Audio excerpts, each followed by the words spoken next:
La commission annoncée par le Premier ministre pour faire la lumière sur le dossier Bélisaire a été mise en place. Elle est composée de M. René Julien, M.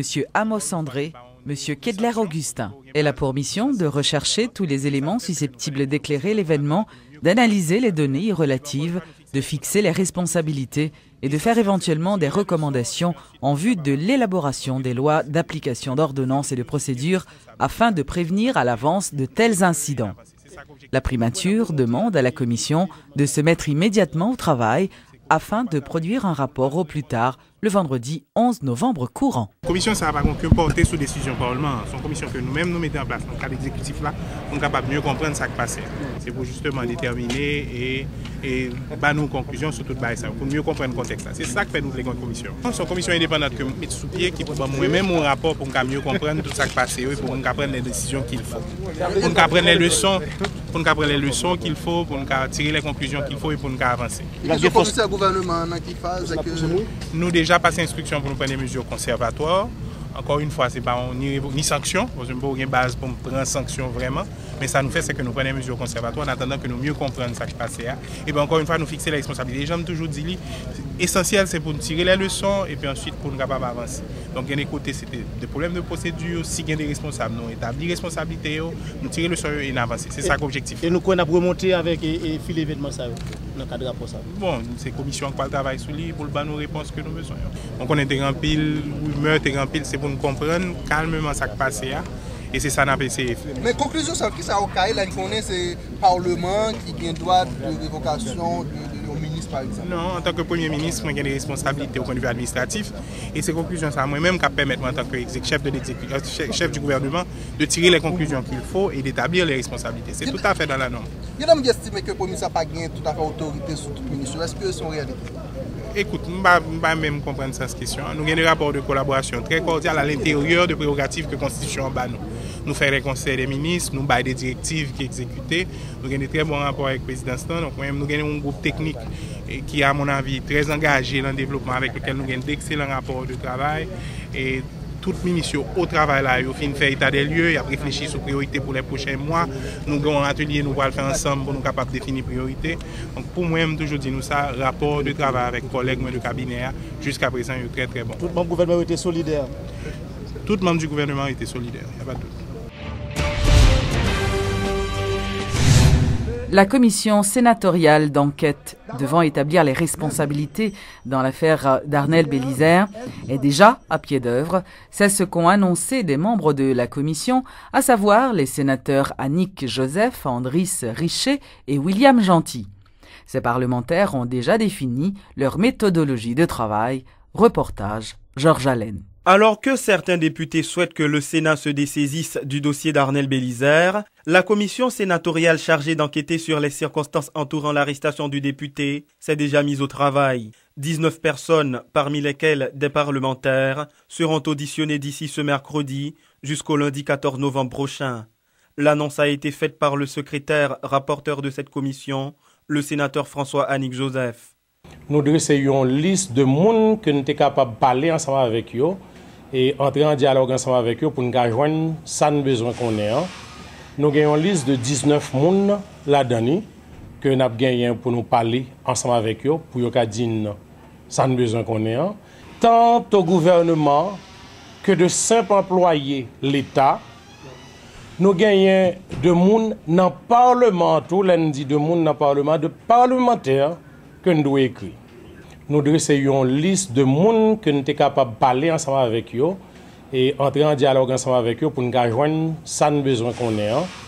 Nous avons une liste de 19 personnes là-dedans que nous avons gagné pour nous parler ensemble avec eux pour nous dire ça nous besoin qu'on ait.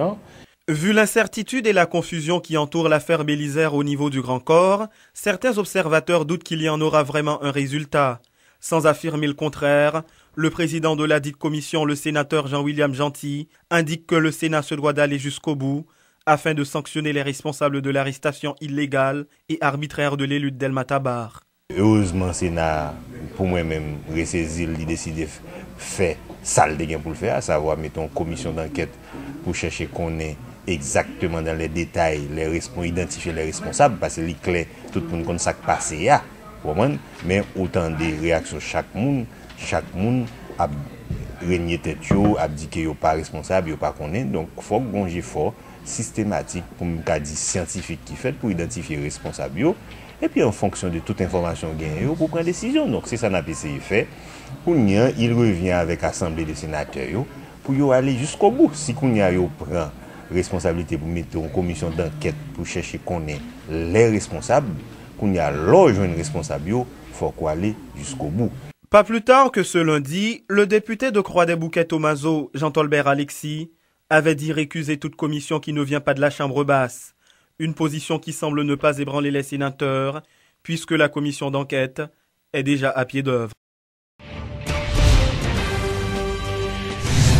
Le commissaire du gouvernement de Port-au-Prince, maître Félix Léger, aurait été mis en disponibilité par le ministère de la Justice suite à l'affaire d'Arnel Bélisère. Contacté par téléphone, maître Léger n'a voulu ni infirmer ni confirmer l'information. Toutefois, il a fait remarquer qu'il n'entend faire aucune déclaration à la presse. Rappelons que maître Félix Léger était à l'origine de l'arrestation du député de Delma-Tabar, Arnel Bélisère, le 27 octobre dernier, à l'aéroport international Toussaint-Louverture. Les députés avaient décidé dans une résolution de ne pas reconnaître l'autorité du chef du parquet. Notons que maître Léger avait remplacé à ce poste Sonnel Jean-François, mis à pied par le ministre de la Justice d'alors, Jean-Max Bellerive. Près de 2 ans après le séisme, les travaux de réhabilitation de l'aéroport Toussaint-Louverture ont finalement démarré ce lundi 7 novembre. Ces travaux, qui coûteront à l'État haïtien environ 4 600 000 $, devront permettre le renforcement structurel de l'édifice. Suivez les explications de Gilbert Hippolyte, directeur de la firme Panexus, chargé d'exécuter les travaux. Chantier en branle, la pour réhabiliter toute structure, pour faire tout ça que vous faites dans l'aéroport international de Toussaint-Louverture. Le premier bagage, c'est que nous avons réhabilité de façon à ce que la structure soit renforcée. Et la préparer, il n'est pas préparé vraiment avec la technique que nous habituons ici. Panexus, quand vous le connaissez, Panexus et compagnie, qui est spécialisée dans le domaine ça. Et nous-mêmes, nous utilisons des méthodes très modernes de réparation et de renforcement. Donc à ce niveau-là, je suis capable de dire que par exemple, les produits que nous utilisons, tels que les époxys, c'est des produits qui sont beaucoup plus résistants que le béton. Donc il peut mettre que l'eau, par exemple, nous réparer des fissures et que les papes jamais ouverts là encore, les étaient là à vie. C'est-à-dire qu'après le travail, même si la tremblement de terre encore, donc c'est difficile pour que l'aéroport a subi beaucoup de dommages. Bon, nous avons que déjà important, quand le moment est passé, l'aéroport n'a pas subi des dommages extraordinaires. Donc c'est-à-dire que s'il est renforcé, c'est normal que l'a beaucoup plus résistant et l'a subi un tremblement de terre qui est beaucoup plus puissant que ça qui est venu la dernière fois. L'écrivain haïtien Lionel Trouillot remporte le Grand Prix du roman Métis 2011. Ce prix, créé en 2010, est organisé par la ville de Saint-Denis de La Réunion et l'association La Réunion des Livres. Il a été décerné donc ce mardi au poète et romancier Lionel Trouillot pour son roman La Belle Amour Humaine, un chant humaniste sur le hasard des destinées qui fait naître blanc ou noir, puissant ou misérable, mais toujours humain. L'intrigue, c'est une jeune européenne, on ne sait pas de quel pays elle vient, mais elle vient en Haïti chercher son origine familiale, son père est haïtien, mais elle n'a pas connu ce père, il est mort alors qu'elle était très jeune. Et donc elle vient en Haïti, dans ce pays qu'elle ne connaît pas, et les deux personnages sont justement ce chauffeur et cette jeune femme. Donc le livre est construit un peu sur le mode de monologue successif. Tout le temps du voyage, c'est le chauffeur qui parle, qui décrit les paysages, qui raconte un peu la vie de ce pays qu'est Haïti et de ce village qui s'appelle Ansafoleur. Et en deuxième partie, c'est maintenant la jeune femme qui parle. Et toujours dans la structure du monologue, mais ce qu'elle se dit à elle-même est un peu en réponse à ce que lui a dit ce guide. Et justement, c'est encore la question du langage que je prête à l'autre.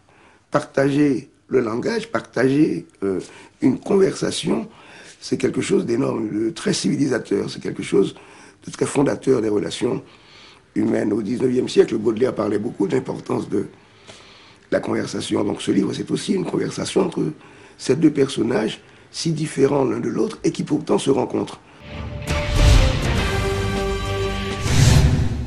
Le ministère à la condition féminine a célébré ce 8 novembre son 17e anniversaire.